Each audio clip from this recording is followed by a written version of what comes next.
Peut-être qu'aujourd'hui, tu as déjà testé des produits en dropshipping, peut-être que tu es bloqué à 1000 euros par jour et que tu n'arrives pas vraiment à faire passer ta boutique au stade supérieur, ou bien peut-être qu'aujourd'hui, tu es souvent en fait dans des ranges qui vont être entre 2000 et 3000 euros par jour avec ta boutique et tu aimerais bien passer au niveau supérieur, mais tu te dis, il faudrait que je bosse plus et tu es bloqué en fait. Tu n'arrives pas vraiment à faire du x3, du x4, voire du x5 sur ton chiffre d'affaires, alors que tu vois qu'à côté de toi, ben, il y en a d'autres qui font aussi du e-commerce qui y arrivent en fait. Et tu te dis, mais c'est quoi le truc que j'ai pas compris, que eux ont compris, qui leur permet d'aller faire 10 000, 15 000, 20 000 euros par jour, et que toi, par exemple, ben, tu es bloqué à parfois 500 euros par jour pendant plusieurs semaines, voire plusieurs mois, ou 1000 euros ou 2000 euros. C'est pour ça que je t'ai fait cette vidéo, parce qu'il y a vraiment un concept clé qui est hyper important que je veux t'expliquer. Et ce concept-là, en gros, si tu ne l'appliques pas, eh bien, tu ne feras jamais 5000 euros ou 5000 dollars par jour en dropshipping sans ce concept-là. Donc, j'ai décidé en fait de vraiment te diviser cette vidéo en vraiment 5 parties. On va commencer par le commencement qui est vraiment pourquoi est-ce que tu ne dépasseras jamais en fait le plafond de verre de 3000 euros par jour tout seul et pourquoi est-ce que ça, c'est ta vraie limite. Il faut bien comprendre que si tu travailles tout seul dans ton business de dropshipping, tu peux difficilement en fait dépasser les 1000 à 3000 euros par jour seul. Alors tu peux y arriver sans aucun souci parce que je pense qu'on est tous capables en fait d'aller chercher des résultats comme cela en pilotant la machine seul. D'ailleurs, je connais beaucoup de personnes qui travaillent seules sur leur business de dropshipping. Quand je dis seul, c'est vraiment tout seul. Il n'y a même personne qui gère le SAV. Et en travaillant tout seul, tu peux véritablement aller chercher entre 2000 et 3000 euros par jour de CA, donc de vente. Mais tu vas te bloquer vraiment à ce plafond de verre-là et tu ne pourras jamais aller genre taper du 10K, 20K et même ne serait-ce que 5000 euros par jour en constant, tu ne pourras pas le faire seul non plus. Tu fais tout toi-même et en fait quand tu fais tout toi-même, comme je te l'ai mis ici, tu es ton propre frein en fait. Mais tu t'en rends pas compte parce que tu penses qu'il va falloir que tu travailles plus dur pour aller chercher plus. Et donc tu crois que travailler plus, c'est égal à scaler et à avoir plus de résultats alors que c'est totalement faux. Et moi j'ai mis beaucoup de temps à comprendre ce concept-là. Et cette image-ci, en fait, elle vient vraiment imager le concept qui est qu'on pense qu'au plus on va pousser notre machine tout seul, au plus on va mettre des efforts, au plus en fait on va travailler dur, au plus on va l'amener loin. Alors qu'en fait, ce n'est pas le but. Et parfois, il vaut mieux en fait rester un peu sur place pendant qu'on voit qu'à côté de nous, il y a notre voisin qui est occupé de pousser très dur sa machine. On reste sur place le temps d'aiguiser justement sa machine pour qu'après, en fait, en une semaine, elle aille 10 fois plus loin que notre concurrent qui est occupé d'essayer de la pousser tout seul. Et donc, cette image-ci, moi, je la trouve top parce qu'on voit ici justement le mec qui est resté sur place, qui a aiguisé en fait son cube pour le transformer en une sphère. Et après, il va beaucoup plus vite parce qu'il la pousse une fois et la sphère, en fait, elle avance toute seule en fait. Alors que si tu as un cube entre les mains, tu vas devoir la pousser tous les jours pour que ça avance avec de la sueur, avec beaucoup de difficultés, etc.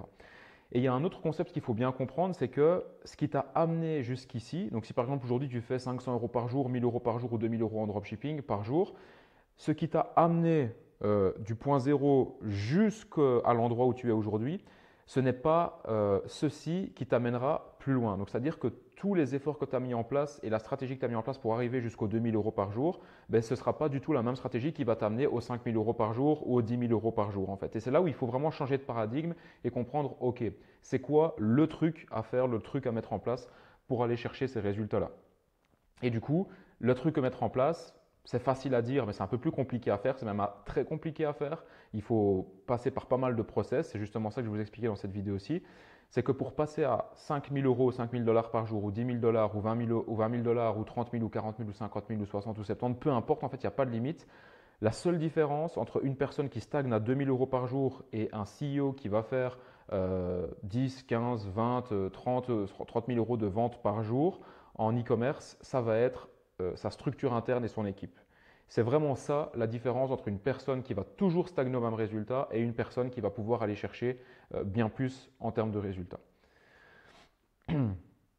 Alors, si tu fais ça toi-même, eh bien, tu es foutu. Justement, en e-commerce, ça c'est important, c'est que si aujourd'hui, toi, dans ton business de e-commerce, tu gères encore le SAV, tu gères encore la création des créatives, tu gères encore la recherche produit, tu fais encore toi-même le lancement des publicités et tu analyses toi-même tes publicités et tu fais ces 5 trucs-là, là, c'est sûr et certain que tu te crées toi-même ton plafond de verre et ta limite en fait. C'est sûr et certain que si tu gères encore toi-même Tous ces points-là, aller faire ne serait-ce que 5 000 € par jour en stable, c'est mission impossible. Vraiment. Parce qu'en fait, on a beau à être le plus talentueux ou la plus talentueuse possible au monde, on n'a qu'un cerveau, on n'a que 10 doigts et on n'a que 24 heures dans sa journée. Et pour dupliquer en fait son temps et pour avoir en fait le temps qui devient infini, eh bien, c'est pas en travaillant plus dur, c'est en recrutant des gens. Tu recrutes une personne, tu n'as plus 24 heures dans ta journée, tu en as 48.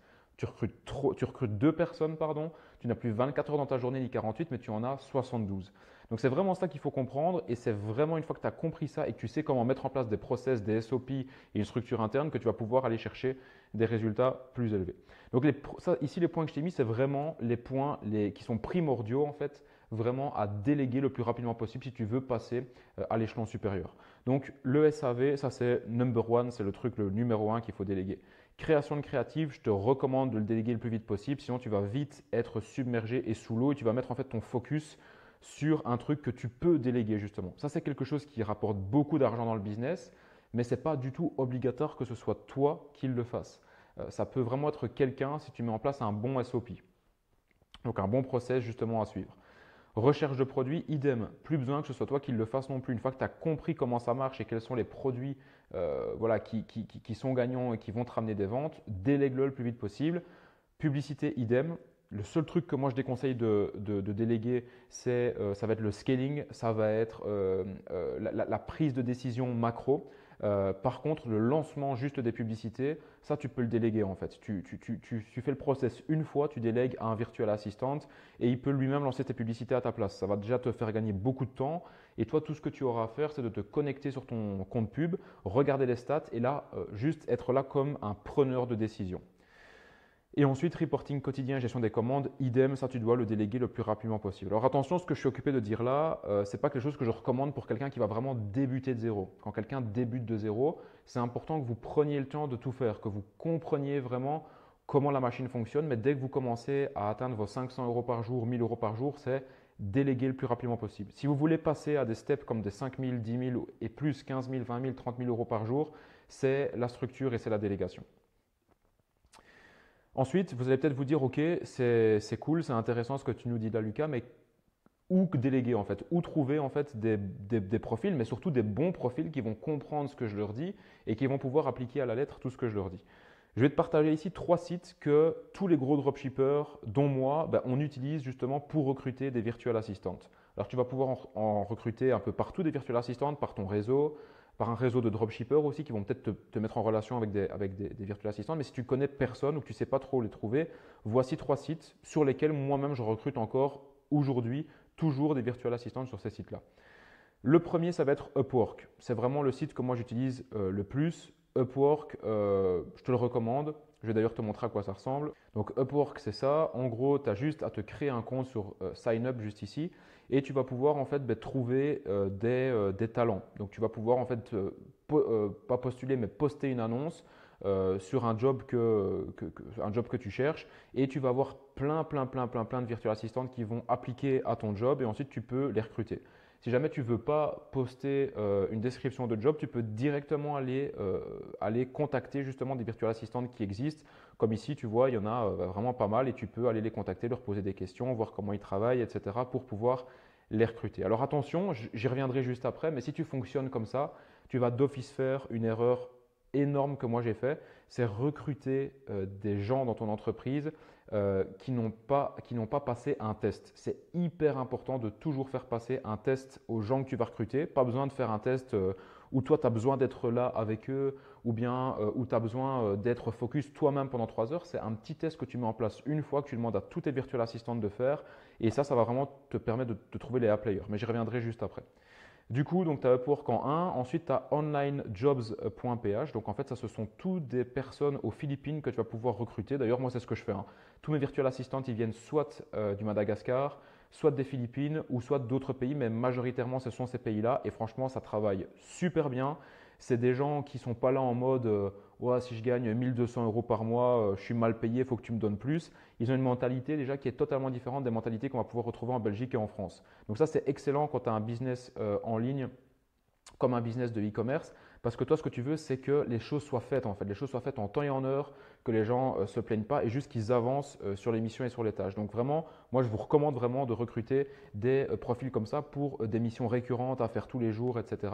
Vraiment, il n'y a pas meilleur deal que ça. Et en plus, vous créez de l'emploi dans des pays où justement l'emploi est fortement recherché, où les gens ne vivent pas dans une zone de confort. Et personnellement, parfois, moi je vais le dire très sincèrement, je préfère donner de l'emploi dans des pays comme ceux-là où les gens ils ont la dalle et ils vont tout faire pour te faire le meilleur travail possible, que de recruter quelqu'un en France qui va me coûter 10 fois plus cher et qui est hyper lazy et qui va pas vouloir avancer sur le business, quoi. Donc ça dépend bien évidemment du type de poste, mais ces sites-là et celui-ci en particulier, c'est une pépite. Donc pour ce site-ci, c'est idem. Donc tu dois, en fait là c'est différent de Upwork. Tu ne vas pas pouvoir recruter directement. Tu vas devoir en fait prendre un abonnement sur le site. Donc si jamais tu commences à recruter, c'est peut-être pas le site que je te recommande, mais par après ça vaut quand même le coup parce qu'il y a quand même des pépites vraiment là-dessus aussi. Ça coûte 69 $ par mois et tu vas pouvoir vraiment trouver des gens qui ont la dalle. C'est un peu plus niché ce site-là, c'est un peu moins connu que Upwork, donc tu vas pouvoir trouver également des profils qui sont plus qualitatifs aussi. Mais Upwork, ça fait vraiment l'affaire si jamais tu commences. Et ensuite, tu as Fiverr.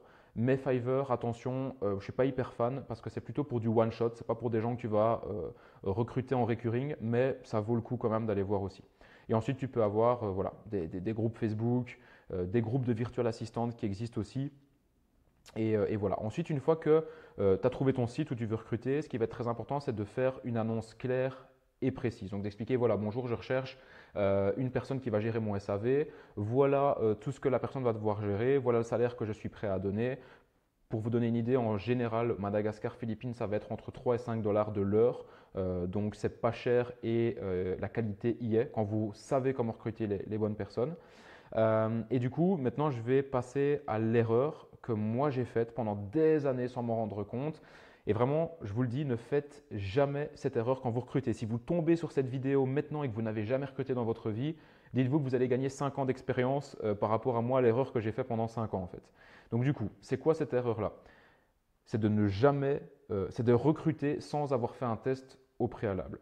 Le CV d'une personne ne reflète jamais ses compétences, son leadership, son mindset et ce qu'il a vraiment dans le ventre en fait. Et c'est hyper important de toujours tester les personnes avant de les recruter parce que parler, vraiment, il y a une personne qui elle peut vous en mettre plein la vue. D'ailleurs, je me rappelle, je ne vais pas citer le nom de la boîte ni de la personne. J'avais créé une start-up en Belgique pendant 2 ans. J'avais travaillé comme un dingue dedans et donc on était passé par pas mal de process de recrutement. Et on avait besoin en fait d'avoir un manager qui gérait en fait tout le pôle en fait avec les influenceurs. On faisait des tournages avec des influenceurs, etc. Enfin bref. Et donc on était passé par un process de recrutement classique et on n'avait pas fait de test en fait avec mon ex-associé à l'époque. Et il y avait un mec vraiment dans l'appel, il nous en avait mis mais plein la vue quoi. Vraiment genre on était sorti de l'appel, on avait été brainwashed et on se disait c'est ce mec qu'il nous faut quoi. Mais on avait fait l'erreur de ne pas avoir fait de test avec le mec. Et si on avait fait le test, déjà on aurait gagné beaucoup d'argent, beaucoup de temps et on ne se serait pas planté sur le profil. Et là, avec le mec, je crois, une fois que tu le recrutes en fait en Belgique, que tu recrutes un salarié, tu es coincé en fait parce que ce n'est pas un prestataire. Tu dois après lui payer des trucs en plus si jamais tu veux le licencier, etc. Enfin bref, c'est une grosse galère. Donc on l'avait recruté et le mec, il avait vraiment fait juste de la merde, pardon pour l'expression, pendant 6 mois en fait. Vraiment, il avançait pas, il comprenait rien. Il nous avait vraiment en fait entubé avec ses belles paroles. Donc très important de toujours passer par un test. Et donc ici, je vous ai mis vraiment un exemple de test à envoyer à vos candidats de virtual assistant. Donc ce test-ci, vraiment, c'est un test très simple, mais il vaut de l'or. Vous pouvez le dupliquer à n'importe quel type de mission.